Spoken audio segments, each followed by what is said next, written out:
My beloved brothers and sisters in Christ, grace and peace to you from God our Father and the Lord Jesus Christ.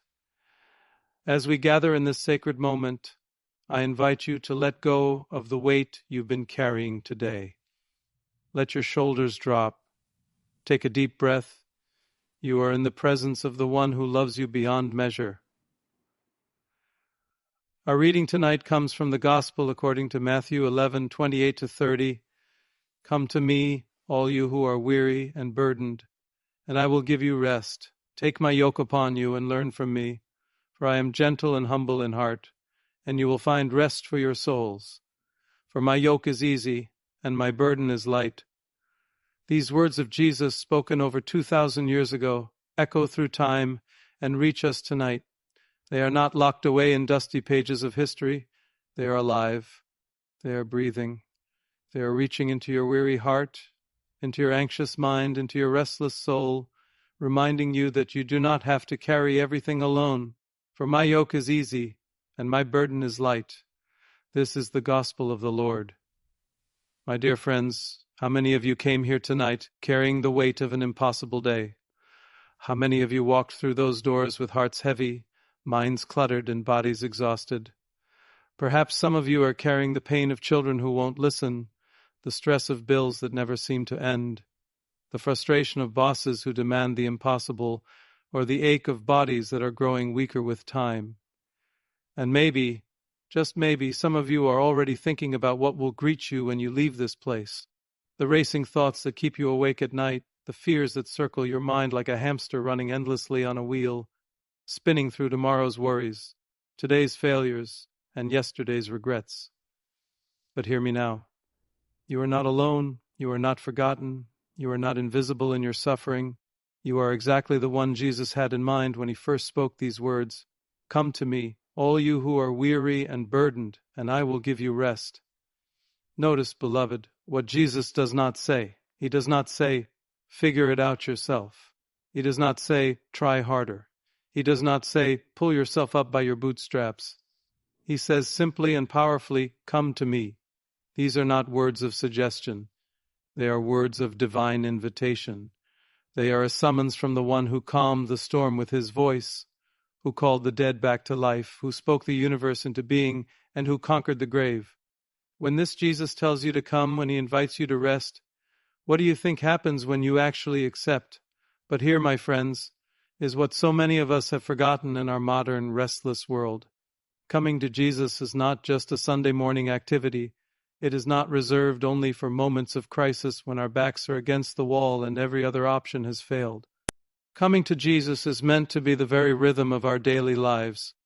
His invitation is not bound by time or location. It is extended to you right now, here, at the close of this very day. The early church understood this in ways we have lost. They lived with a sacred rhythm of daily surrender. Every sunrise was seen as grace, and every sunset as an opportunity to place their spirits back into the hands of God. They remembered what the psalmist taught, into your hands, O Lord, I commend my spirit. And they prayed these words not only at death, but at the end of each day. Think about that for a moment. We brush our teeth before bed to protect our physical health. We set alarms to guard our time. But what of our souls? Do we lay down at night having surrendered our spirits to the one who keeps us through the darkness? Do we release our burdens into his hands before we close our eyes? What if, beloved, you ended every day not with anxious scrolling or restless worry, but with this prayer of surrender? Into your hands, O Lord, I commend my spirit. What if each evening you chose to lay your burdens down at the feet of Jesus, trusting that the one who never slumbers would carry them through the night for you? Would your sleep not be sweeter? Would your mornings not be lighter? Would your heart not find greater peace? Jesus' words, my yoke is easy and my burden is light, are not a denial of suffering. He never promised that life would be without trials, but what he promised was that you would not bear them alone. His yoke is not the crushing weight of the world's expectations. His burden is not the relentless striving for perfection. His yoke is grace. His burden is mercy. His call is rest. And so tonight I ask you, What burden are you carrying that you were never meant to carry alone? Is it the guilt of past mistakes?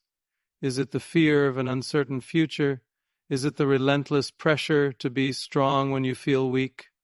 Jesus is here, whispering still, "Come to me." The world tells you to try harder, to hustle longer, to prove your worth. But the gospel tells you to rest in the arms of your Savior. The world says you must earn love. Jesus says you are already loved. The world says you must carry it all. Jesus says, "Let me carry it with you." So, beloved, as you prepare to leave this place and return to the busyness of life, remember this invitation is not a fleeting word. It is a standing promise. Every day, every night, every breath, Jesus invites you again, "Come to me." And when you come, you will find not rejection but welcome, not judgment but mercy, not weariness but rest. Therefore, let us end this day as the saints before us ended theirs, with a prayer of surrender. Into your hands, Lord, we commend our spirits. Into your hands, Lord, we place our burdens. Into your hands, Lord, we entrust our tomorrows. For your yoke is easy and your burden is light, and in you alone we find our rest. In the name of the Father, and of the Son, and of the Holy Spirit. Amen. We lock our doors for security. But what do we do to protect our souls? What do we do to organize our spiritual life? What do we do to secure our peace? Evening prayer, my friends, is not religious busywork.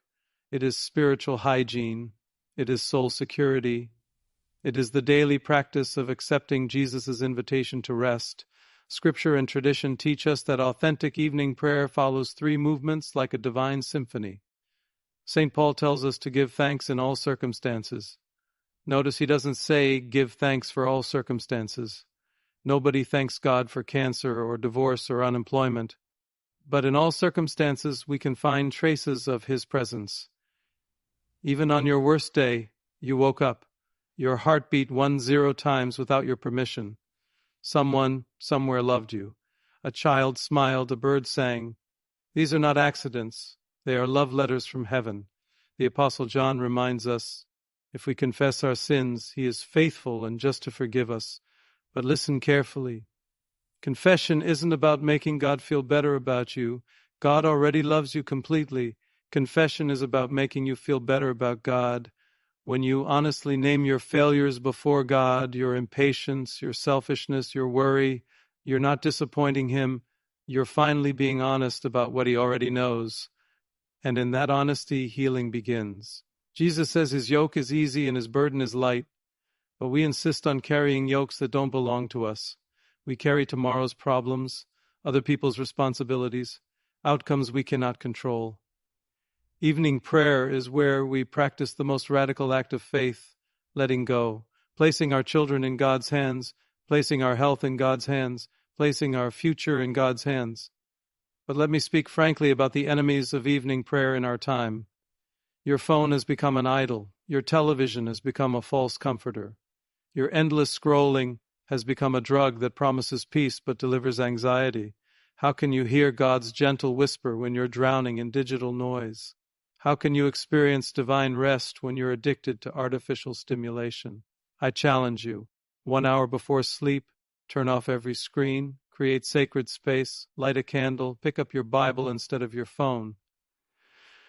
Choose prayer over programming. Some of you are thinking, Pope Leo, I've tried to pray, but I don't feel anything. God seems silent. My child, prayer is not about feelings. It's about faith. Some nights you'll feel God's presence like warm honey in your soul.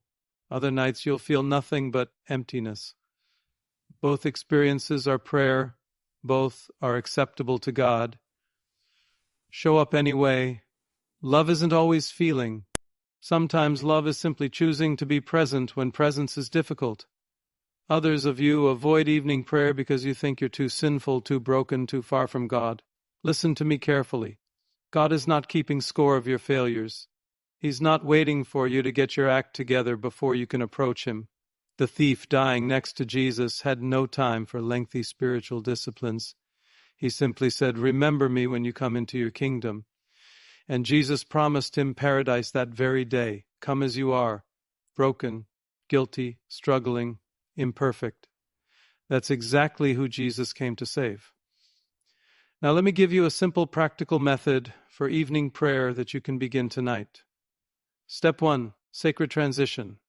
Create a boundary between the world's chaos and God's peace. Turn off devices, light a candle, make the sign of the cross slowly saying, Lord, I leave today's worries and enter your rest.